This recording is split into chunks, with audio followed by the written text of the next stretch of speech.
Before we get to our keynote speaker here, Michael Goldberg, I want to just make a few announcements and points of interest. First of all, I want to let you know that this year we're kicking off some new programming. It's sort of our new and improved effort. You'll see as we progress throughout the year that we've made some changes. The first major change you'll see is next month when we put forth the Great Lakes Venture Fair. That's going to be October 17th and 18th. The following month in November, we're actually going to have the option of having a tour of the MedMart. We're going to have individuals from the MedMart speaking and presenting what's going on with the Cleveland Convention Center and Medical Mart, and we're going to have an optional tour for the first 50 individuals who are able to sign up for that luncheon. In February, we're going to have our annual summit. We're going to have a new focus on that summit, and I think also some of our speakers that you'll start to see announced soon for the spring are going to be some new and interesting individuals. I want to get back to that Great Lakes Venture Fair. It is going to be held October 17th and 18th down at the Key Center. And we are announcing today that we are going to extend the discount for signing up for that through the end of this month. It is going to be $200 to attend the Great Lakes Venture Fair, so please sign up. Membership for OVA. This last year we closed with the largest annual number of members for OVA. We topped out at 169. Our goal for this year is to bring that over to 200 members. And with that in mind, I want to announce right now that for the first 4 individuals who sign up for either a corporate membership today or an individual membership and attendance to the Great Lakes Venture Fair, we have 4 Cleveland Indians tickets. These are behind home plate, about 4 rows up. They come with $4 of food money baked right in. So I'm sure all of you would wish to attend. It's for Saturday's game, tomorrow's game. It's a 4:05 game against the Detroit Tigers, division rival. So for the first 4 individuals who sign up today for membership and the Great Lakes Venture Fair or a corporate membership, we've got tickets. And Ron Cohn, I want to announce, thank you for your signing up today for your membership. You're halfway there to an Indians ticket. Also want you guys to remember it's not too early to start thinking about the Venture of the Year. We will be taking nominations in January for our June Venture of the Year Awards luncheon, so it's not too early to start thinking about that. That closes the little bit of announcements, but I want to move on now to an introduction of our speaker today, Michael Goldberg.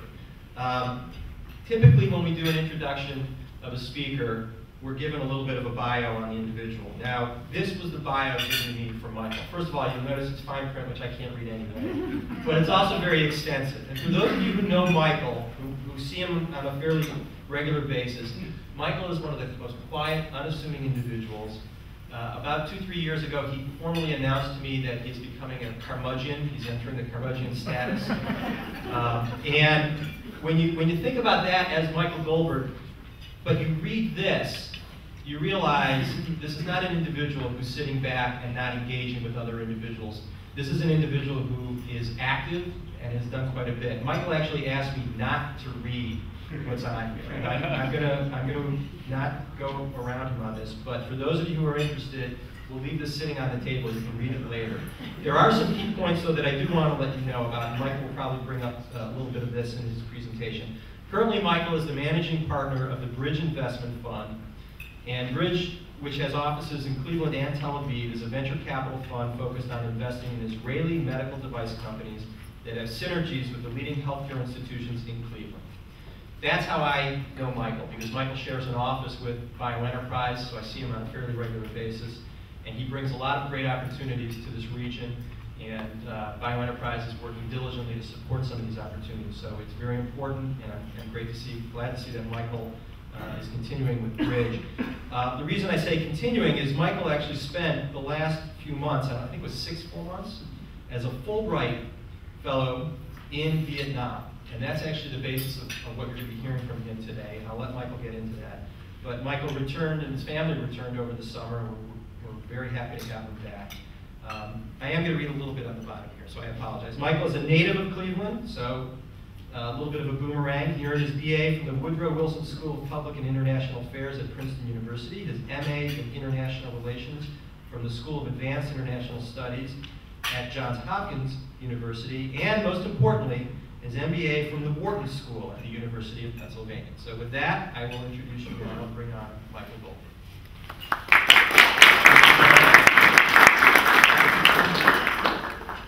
Thanks, Jim, for sparing you my bio. I do have my next slide, gives my little, it's all up there. Thank you for having me. It's good to be back in Cleveland. How many of you, by a show of hands, have spent time in Asia? Okay. How many sort of specifically in China? I have a lot of my Chinese students here, so. And how many of you have been to Southeast Asia, Vietnam, Cambodia, Laos? Okay. My wife raised her hand. So just a couple things on my background, and then we'll talk about what I sort of entitled kind of Trends in Asian Venture Capital, and then have lots of time for questions. So my background, as Jim mentioned, I've done a lot of international work in my career. I spent a couple years living in South Africa after college, running voter education programs for the election when Mandela was elected. I did a little bit of time working at Microsoft during business school, and then I worked for 5 years at AOL, setting up joint ventures in Asia, which is really when I got my first experience in Asia. We signed a $200 million joint venture with Lenovo to take AOL into that market. Unfortunately, our merger with Time Warner, which was the largest shareholder loss in corporate history, I think still today. So I was there at AOL. We actually did okay at the AOL side. Time Warner hated us. So I was there, and we ended up not launching the joint venture, but I spent a lot of time going back between here and China. I moved back to Cleveland in 2005. As Jim mentioned, we set up a venture capital fund with a partner in Israel. We invest in medical device companies that are pre-US commercialization. And one of the reasons that I was interested in doing this Fulbright, which I'll talk about in a second, was as my companies now, and many of them have come, one sitting in the GCIC building here in Cleveland, and 3 are selling in the US, they're also looking for opportunities in Asia. I joined a venture capital fund as an advisor based in Beijing called Kaiwu Capital, and I'll talk more about that. And this is my 4th year teaching at Case Western Reserve's business school, and I'm pleased that a number of my students today, we have really outstanding international students at Weatherhead, and we have actually a master's in finance program. Many of the students today are in our master's in finance program. And I told them not to sit together so they could mingle and network. They did a good job. A few were sitting together, but I appreciate it. All right, so the Fulbright, let me just tell you a little bit about the Fulbright as a little bit of an infomercial to maybe encourage some of you who might be at a point in your career that you want to go take an adventure to go also get Fulbright. So I did, there's actually several kinds of Fulbrights. I did the professor Fulbright. Actually, most of the professors who do Fulbrights are full professors. I'm an adjunct at Case, which means I teach part-time. They also have student Fulbrights, mostly for PhD and master students.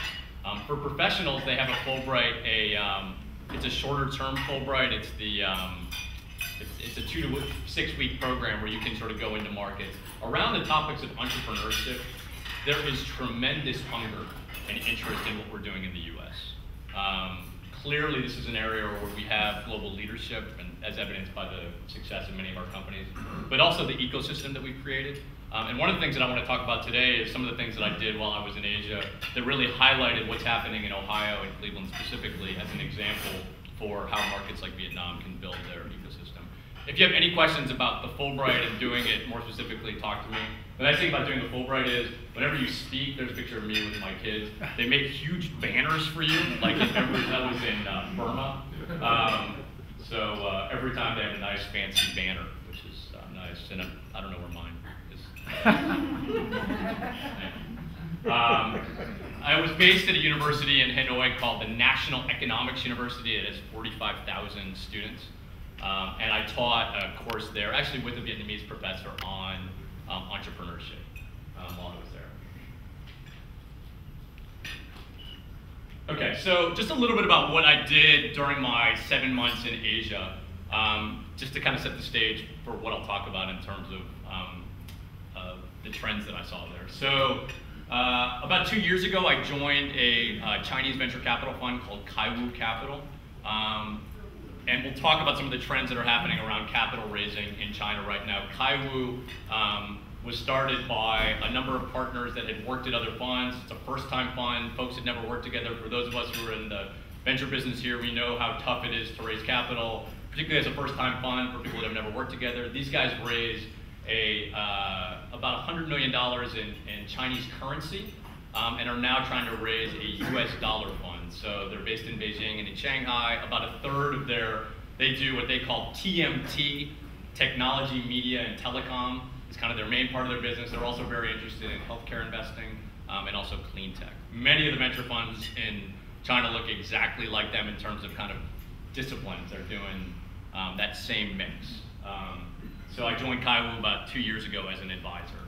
And they're very interested in particularly some of the things that are happening in the healthcare space in places like Cleveland and potentially bringing some of those companies over to China.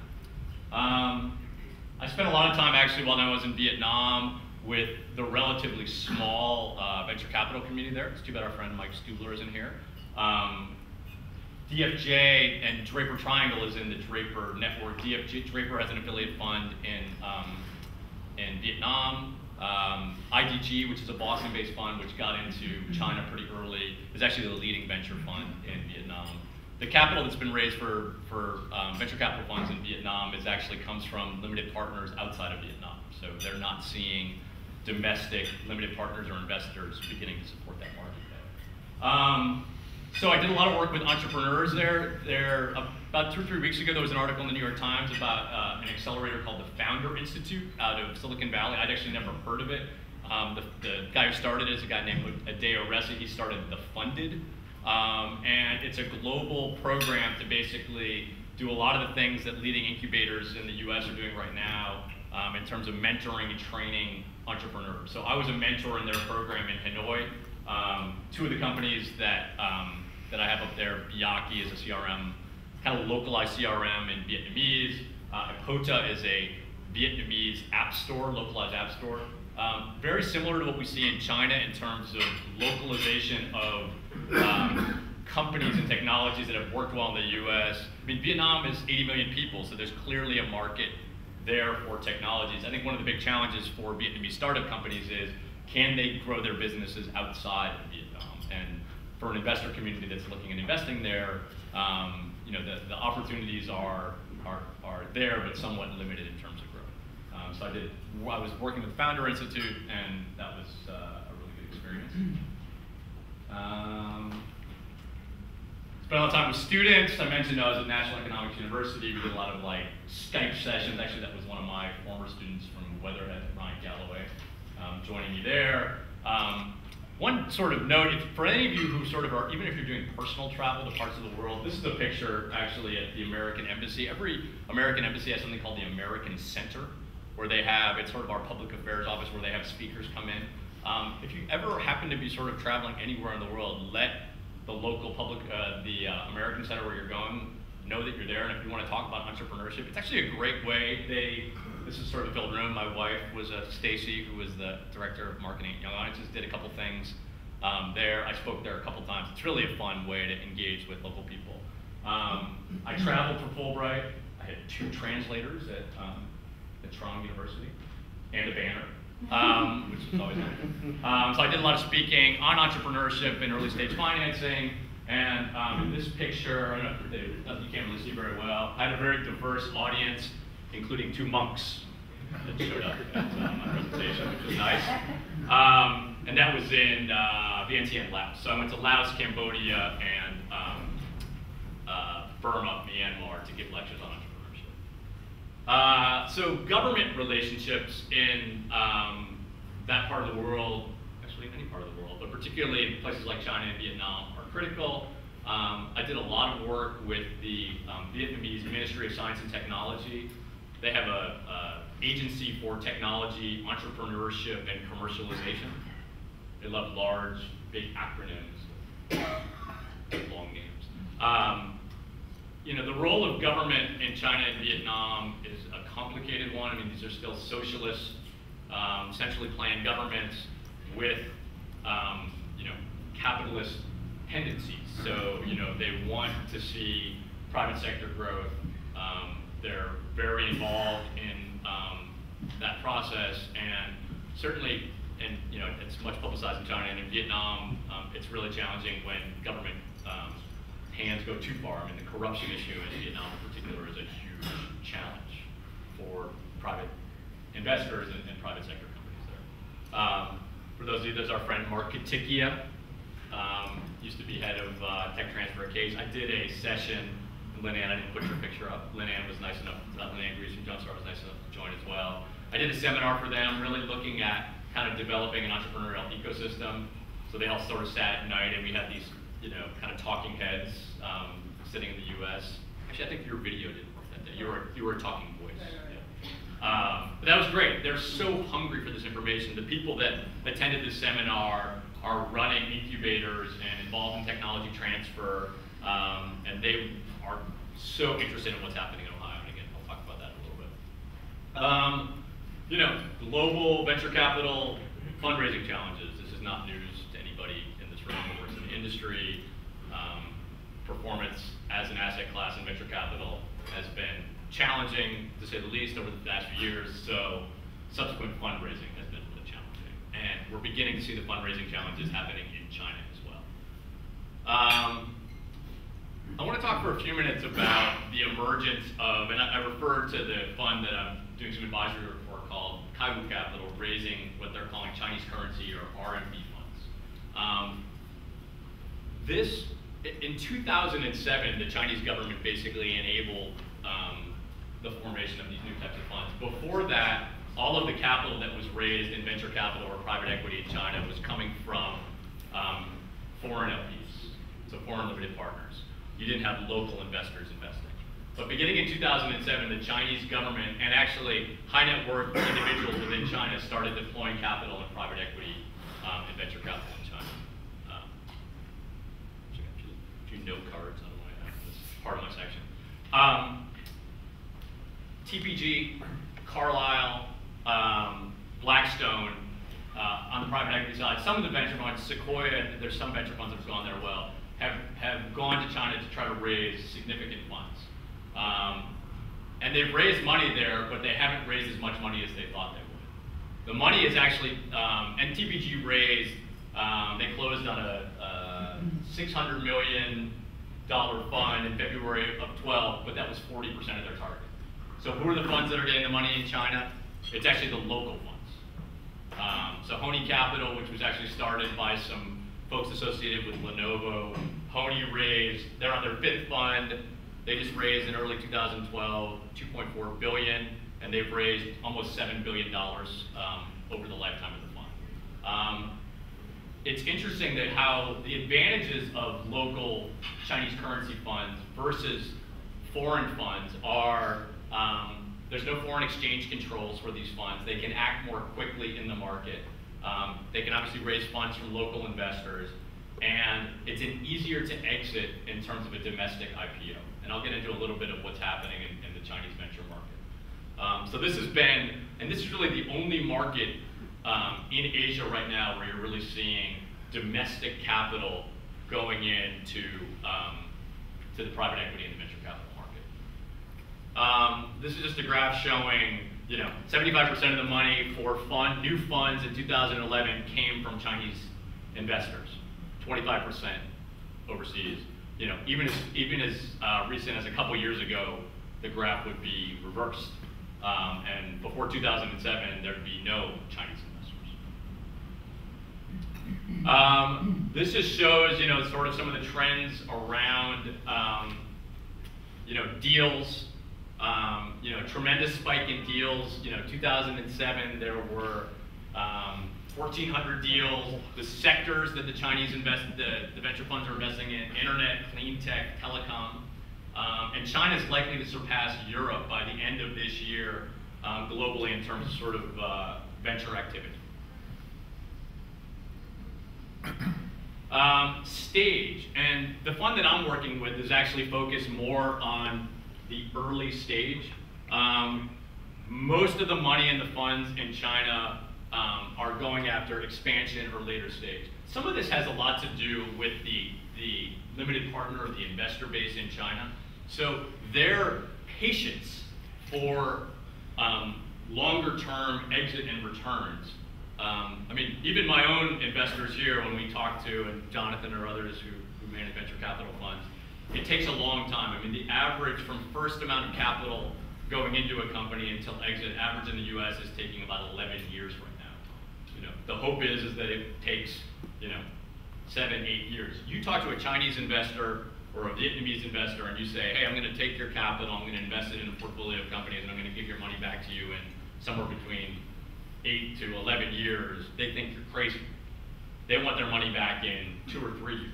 So a lot of the focus on investment is really driven by the expectations of the investor group there. And as a result, right now, you're seeing there's more there's a glut of capital chasing relatively few deals.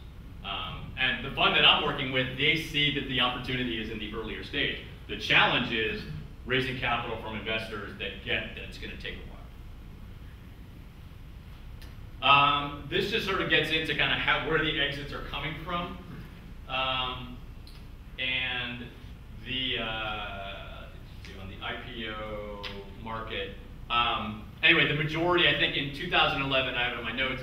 In 2011, there were 100 domestic IPOs for Chinese companies, and only less than 10, I think it was sort of 7 IPOs for foreign markets. But it's slowing.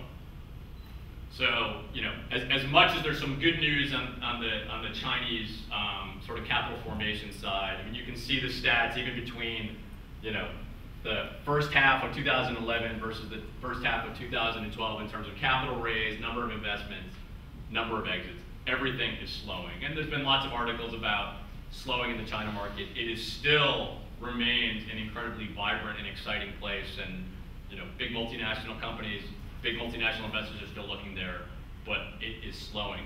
Part of it is the political transition that's happening right now. Every 10 years the political leadership changes. So there's a bit of a pause right now in some of the investment activity as the political situation changes.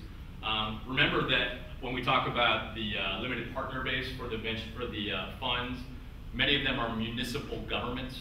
They're sort of large governments. Will be the Beijing, the Chongqing government has been a big player in private equity investing. They've had a very famous case over the last few months where the leader of the Chongqing government's wife was convicted of killing a British citizen.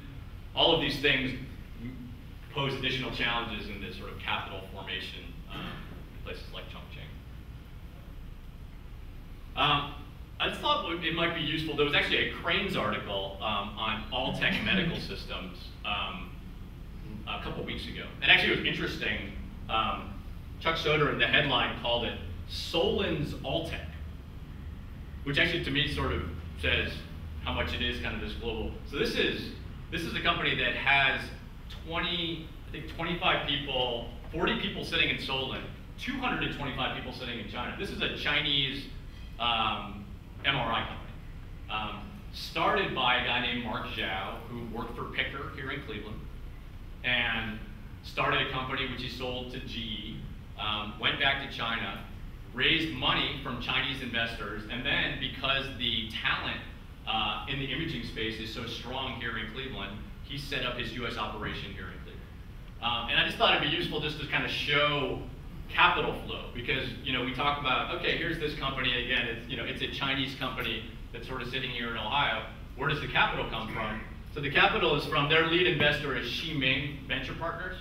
Ximing's limited partners so their investors are Princeton Endowment, Harvard Endowment, Emerald Hill is a fund of funds. All of their investors in Emerald Hill are US and European investors. So it's US money going to a Chinese venture capital fund, investing in a company started by a former Clevelander in the MRI space, who's opening up an operation here in Solon, selling in the China market and selling in the US market. So I think it's an interesting case study just on kind of where capital's flowing. That's a picture of Mark right there.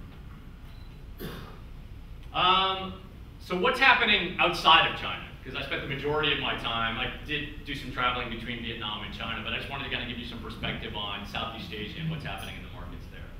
I mentioned that I spent a lot of time when I was in China. Again, it's not a huge venture capital community, with some of the VCs there. IDG Vietnam Ventures, founded in 2004, about $100 million under management. It's interesting when you look at how much money they're deploying in their portfolio companies. They're not deploying huge amounts of money. They're basically doing kind of early stage kind of seed investing. So they're doing $100,000 a year, $50,000 there, maybe $300,000 a year. They've got over 40 portfolio companies, and they don't have any exits to date. They actually have some very good portfolio companies, but they haven't been able to sell. And part of this comes to the challenge of these are really kind of local Vietnamese companies that are not expanding outside of Vietnam, so the exit potential for them is somewhat limited. They're trying to raise more money right now. It's been a tough environment to raise. DFJ VitaCap, as we mentioned, is in the Draper family, $30 million under management, 6 portfolio companies, no exits to date, difficult to raise more money. So, when it all flows down, and those of us who work here in Northeast Ohio, when venture capital funds don't have money to invest, it makes it harder for entrepreneurs, and they have to look in other places, and it's challenging in Asia. And there's a couple of Japanese funds that have opportunistically been doing work in Vietnam, and some angels out of Singapore. But in general, the venture capital market there has been, it's not a big one, and it's a bit challenged right now. In a market like here, and I know a number of you from around the room are in North Coast Angels or do angel investing on your own, that has been a critical piece of the ecosystem in not only Northeast Ohio, but in the US, the presence of angel investors. In Asia right now, there's not a tradition, I would say at a high level, there's not a tradition of investing outside of the family. So, somebody comes to me, one of my bright students comes to me and says they have some great idea for a company. Here you might say, okay, well, some brilliant weatherhead student has an idea that maybe we fund that. In markets like China and Vietnam, somebody from outside of your family coming to you for a private investment, that is not something that's normally done. So that type of relationship-based investing. So you're beginning to see a little bit of it in China right now. Kai-Fu Lee actually opened up Google in China. He's an active angel investor. Actually, Nam Do in Vietnam, somebody I just connected with recently. He's a Vietnamese American living in Silicon Valley, has a successful startup company. He's beginning to do some investing. Most of the angel investing is being led by people like these guys that have spent time in the US and have gone back, or even sort of based in the US. But that domestic angel market, Todd isn't here. We did a call, Bruce, you were on the call. Bruce Terry was on the call. We did a call, there's a group of us in Hanoi that were looking at how can we set up an angel network potentially in Hanoi. So we did a call with North Coast Angel Fund here just to talk about the dynamic of setting up a fund. Down in Ho Chi Minh City, formerly called Saigon in Vietnam, they have the first angel network that formed there. They have not made a single investment yet. Part of it has been challenges around kind of corporate structure. So, because many of them are US Americans that are sort of living over there, do you really have the confidence? I mean, for all the lawyers in the room, it's like we have a hard enough time getting confidence investing in American companies, let alone Israeli companies. Like, are you really going to deploy your capital into China, into Vietnam, into legal systems that are very different than here, where you might not have the same protections that you have in other places? So even these guys, they have this angel network and they're like not deploying capital. Same issues around kind of timeline has also hindered angel investing. The accelerator model, and I know that some of you are involved with some of our local accelerators. We have Launch House here, and Dan Gilbert's Wisdom U. I mean, this is the trend around accelerators is now going global. So China Accelerator, great name. So they're deploying, and it's beginning to look a little cookie cutter. So, what does the China Accelerator do? They provide mentorship, they provide help and office space, and for 8% of your company, over there, $6,000 buys you 8% of your company. Here, at a place like Launch House or business of you for $25,000 in funding, you're giving up 8% of your company. What these models are doing is it's actually setting somewhat realistic valuations on early stage companies, and I think positioning them well for future investment. And I think the mentorship that's provided is important. I think the challenge is in markets like Southeast Asia, where you don't have the angels to sort of come in the next round. So you go through the Founder Institute program in Hanoi, and then what? Where does the money come from? One thing I'll just add that I'm teaching a class this semester at Weatherhead on sort of this topic of trends in Asian venture capital. And the project that we had, the final group project that we're doing at the end of the year, is actually pairing 5 graduates of the Founder Institute with teams at Weatherhead. And the final project is basically exploring how they can use Indiegogo or one of the other crowdfunding sites to raise angel capital in the US. So basically doing assessment. I'm not so confident that any of the guys are actually going to be able to raise any money, but I think it'll be a good exercise in sort of seeing, because there are Vietnamese Americans. It's a little complicated. It's a little bit more complicated given kind of the history with Vietnam and what many Vietnamese Americans think about the country that they left. But there are Vietnamese Americans, particularly the younger generation, that are engaging with entrepreneurs like Nam Do, who I mentioned. So I think it's actually possible. So I think these are kind of, particularly using social networks, and I mean, there are really more interesting ways to access capital, because in places like Vietnam, after they get through this accelerator program, it's tough. I want to talk just briefly about what I call social venture capital or impact investing. So this has become this very big trend, and arguably, if you think about a lot of the things that we're doing here in Northeast Ohio, whether it's Jumpstart, whether it's Ohio Capital Fund, investing in funds like ours or early stage partners, people that are investing in, they want privates, they're interested in financial returns, but they're also interested in something else. So for those of us doing the work here, they're interested in seeing economic development in Cleveland or in Ohio. In parts like I spent time in Cambodia. I mean, there's no private venture capital money going into Cambodia. There's zero. But so this is a company, Cambodian Knits. They have some rural women that are knitting, different stuffed animals and puppets. So they're employing rural people. In the past, a donor like USAID or the World Bank, so they would just write a check to whatever organization was employing people. We're going to work on employing rural people, and they would just write a check. In this new paradigm, Cambodia Knits is set up as a private sector company. So we're going to set up a new business and fund it with what we call sort of social venture capital and look for returns. Now the returns aren't going to be probably as high as they would be for just a pure financial investment, but then you have this social impact as well. So my advice I told the folks in Laos, Cambodia, and in Burma, I was like, hey, you entrepreneurs, I don't care what you're doing, figure out how to make it social. Because actually the definition of what social impact is or environmental impact is pretty wide, because there's just not much available kind of normal venture capital. This is actually an Acumen fund, which is based in New York. This is a graph that they put together. So the guy's a former McKinsey consultant, so he has very good graphs. And for those of us who kind of work in venture capital, probably like oversimplifies things, but our traditional venture capital, we're maximizing returns, and traditional philanthropy, we don't care about social impact. I think we do. Yeah. In this graph, you don't.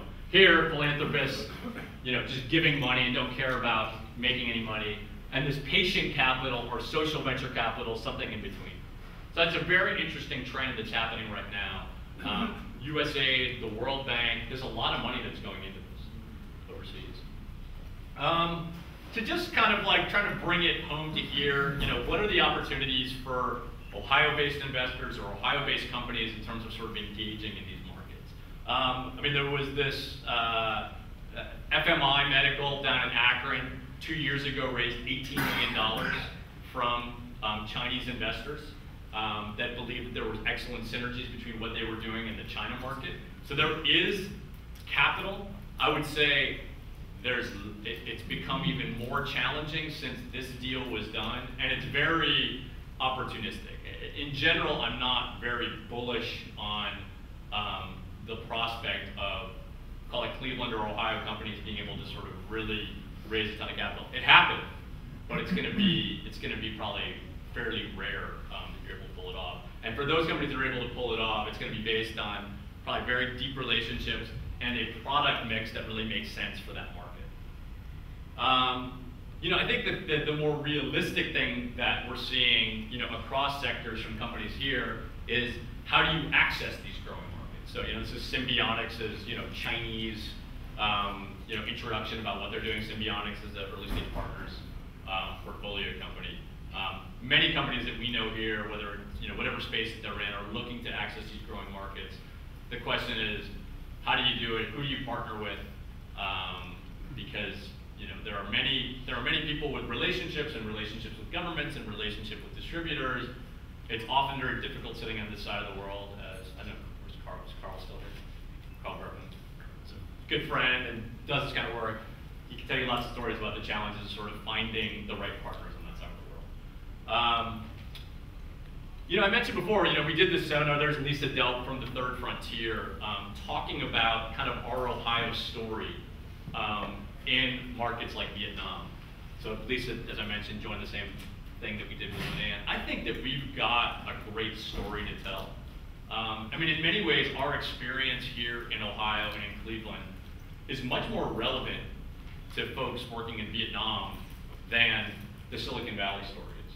And it's interesting because they always kind of run, you know, they'll want to do these trips and go to Silicon Valley and, you know, they visit Facebook and Google and take pictures and they have this great trip, right? But, you know, how relevant is going to Google or Facebook or Silicon Valley to building the ecosystem in Vietnam? You know, probably not that relevant. I mean, it's sort of exciting for them. I'm actually hoping to bring a group here. We've applied for money from the State Department of these folks that I work with at the Ministry of Science and Technology. And basically, I wrote their agenda for them, and their agenda is meeting with all of these folks to kind of learn about what we're doing here in Ohio. You know, there's tremendous interest. I mean, even like, you know, the Ohio Capital Fund, which many of you are familiar with, which is a state program which deploys capital, and is privately managed capital, public capital that's privately managed into venture capital funds. I mean, the Vietnamese were fascinated by the Ohio Capital Fund. And, you know, the Third Frontier, I mean, the fact, I mean, now the challenges in those markets, the way that funding works is if I'm the relative of somebody that works in government, I'm probably, it's probably a higher likelihood of me getting funded by the government agency than by somebody who doesn't have that relationship. But they're very interested, and I believe, like, and the people that I work with, and you know, it is a challenging environment with the structure and corruption, but they're very interested. Like when we had Lisa Delp from the Third Frontier, and they were so interested in kind of, you know, how do you set up a fair process to deploy capital, and that's somewhat transparent. So anyway, I think we have a great story to tell, and you know, I think for those of us that are here that are sort of working in this ecosystem, you know, sometimes stepping out of it, you recognize how great it is only when you're not sitting here working within it. Okay, so how can we strengthen what we're doing as a region? So these were, this is my current class of students. I have like 15 students in my Asian Venture Capital class. None of them are here today, so I can use their pictures. We got great international students. We're my, raise your hand, my Weatherhead MS Finance students, all from China. We've got unbelievable, and it's not just Weatherhead, it's Cleveland State, it's Kent State, it's Baldwin Walls. We have great international students that are here. They're here for a relatively short amount of time. They've got great deep networks back at home. They want work experience here in the US. You know, it's easier said than done. We were just having a conversation before about wealth management in China. You know, it's not always easy to take the good things that we do here and take them into markets like there. But I would encourage you, and I'm always encouraging my students to like network and meet folks, and because I think that pool of international talent that we have here is great and really unexploited. The other thing is to travel. I mean, there's literally no substitute for working in these markets. I mean, I have spent a number of years going back and forth. We're really fortunate to spend the last 7 months waking up every day, living, eating, breathing this, and you know, can't recommend it enough. I'll show you one video. Should I show the video? All right, it's 2 minutes. It has 3,000 hits.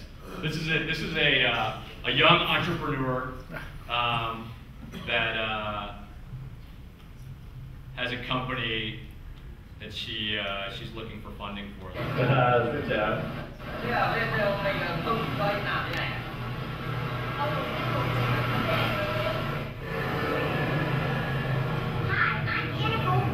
I'm a third grade student from Cleveland, Ohio, and I'm living in Hanoi, Vietnam.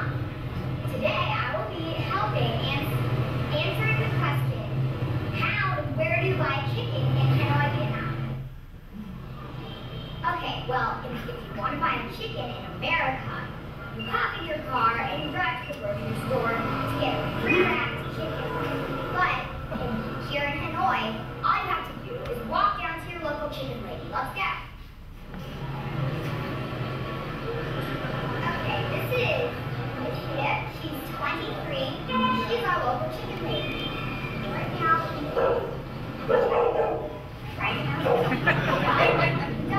already done. She's finishing off feathers. One chicken here is 100,000 Vietnamese dong or $5. America, it's really hard to find cheap, free-range chickens, but it's easy right here because there's our local chicken lady right down our street. Right next to the chicken lady, this lady is selling a favorite Vietnamese dish that contains chicken called pho. Very fresh.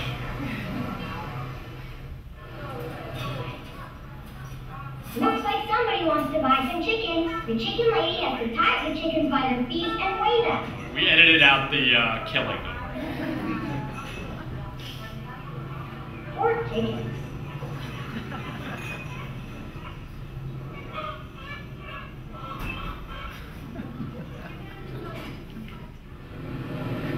I hope you enjoyed learning how and where to buy chicken in Hanoi, Vietnam.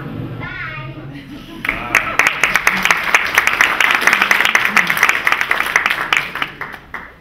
I told my daughter, because we're going to be it's a new startup in the chicken bits. If anybody wants to invest, just let me know. That's it. Questions?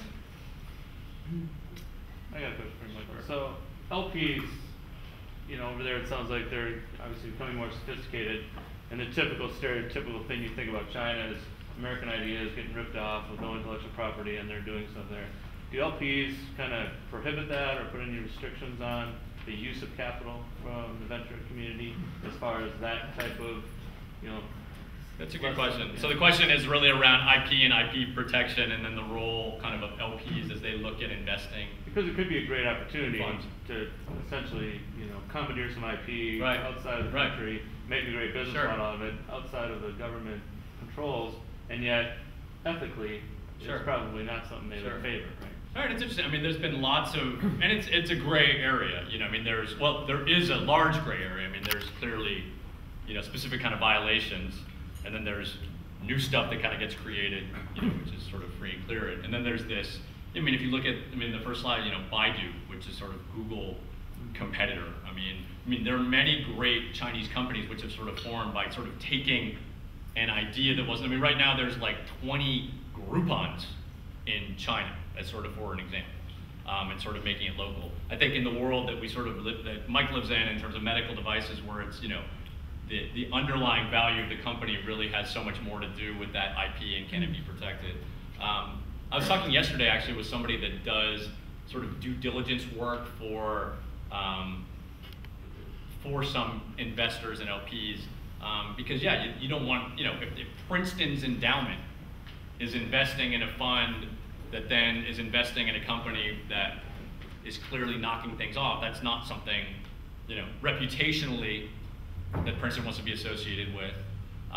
So there's a lot of work. I mean, I've seen the due diligence process for this fund that I'm working with in terms of, you know, it's been a challenge for them to kind of get to their first closing on this US dollar fund, because there's lots of questions that go into this.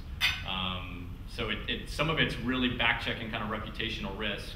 I think also the reality of the China market is, and I saw this, like Lenovo was our partner for AOL. I mean, why has Lenovo done so well selling, you know, they have crushed Dell and HP and others traditionally in the China market. Well, Lenovo is 57% owned by the Chinese Academy of Sciences.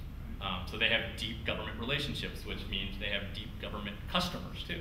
And there's nothing, I mean, it's just the reality of ownership. So I think part of the question for investors, and this isn't so much at an LP level, but really from a fund level, it's like, are you investing in companies that have the right government relationships and customer relationships, potentially within government, to help charge your business? So it's complicated and somewhat murky, but there's lots of due diligence that goes on to hopefully, in a world that isn't so transparent, there's a lot of due diligence that goes on to try to give some view on it. Yeah, I'm kind of on that same subject. You know, with the influence of state capitalism and cronyism in these two countries and others, how do people get comfortable that the playing field is anywhere near a level playing field to compete?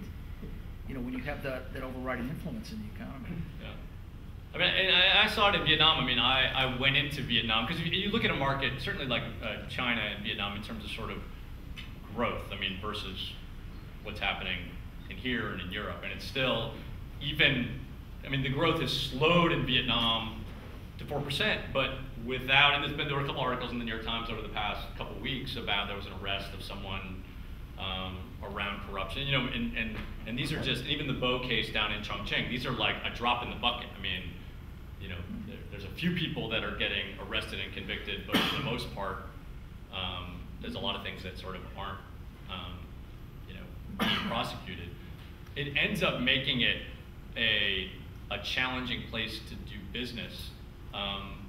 And there's a lot of, I mean, you talk to the Vietnamese entrepreneurs about this very topic, about sort of cronyism, and they're super frustrated because they're getting hit at a very local level where someone is like, you know, coming in, you know, because it happens in Vietnam from like traffic cops, you know, so it's happening at all levels, and it makes it, I mean, as hard as it is for our entrepreneurs to run successful businesses here, you know, you add in these challenges of dealing with the system. It's getting better, and I think China is certainly better than Vietnam from what I saw, but there's definitely ongoing challenges. Sir? Any cutting edge creativity coming out of there? There's an education, some leaving out China, Sure.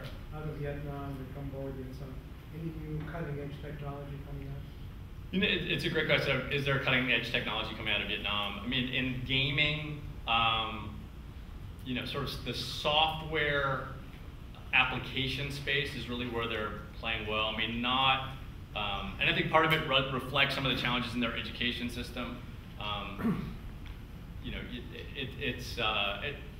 the easier companies to kind of form around sort of software, internet, social media, and also, and really kind of the smart, what I might call kind of like, how do you smartly localize other ideas for your own market? Because that is sort of creative, you know, strategic business that's happening there. But you know, most of the companies that I was working with, like, I mean, literally, like their pitches, it's like, we are Salesforce for Vietnam. We are this for Vietnam. You know, I mean, it's like their first line. And actually, like as an investor, you're like, okay, well that helps me understand who you are. But I think it kind of gets at the fact that there's like not a ton of like truly like new stuff happening. Yeah. I haven't heard you mention Korea at all. Are they behind? Are they more advanced to the other countries? But I haven't heard you say Korea at all. Yeah, so on Korea, so it's not a market. I did a little bit of work there when I was at AOL, and actually, interestingly, in terms of Koreans doing business in other parts of Asia, like there's a huge Korean expat community in Vietnam, very aggressively engaging there. I mean, Korea has more broadband. I mean, there's a lot of things that they've done to innovate very effectively. I mean, going back to my AOL days, I mean, there are more high-speed broadband options in Korea, you know, in terms of speed and accessibility than anywhere in the world. And they continue to push the envelope in some of those areas. And I think they've just been very good in expanding to other parts of Asia. In terms of a market for investment, it's not something that I've spent much time kind of looking at, but they're very active in, our kids' school was like 75% Korean. All right. That was Michael. Thank you very much.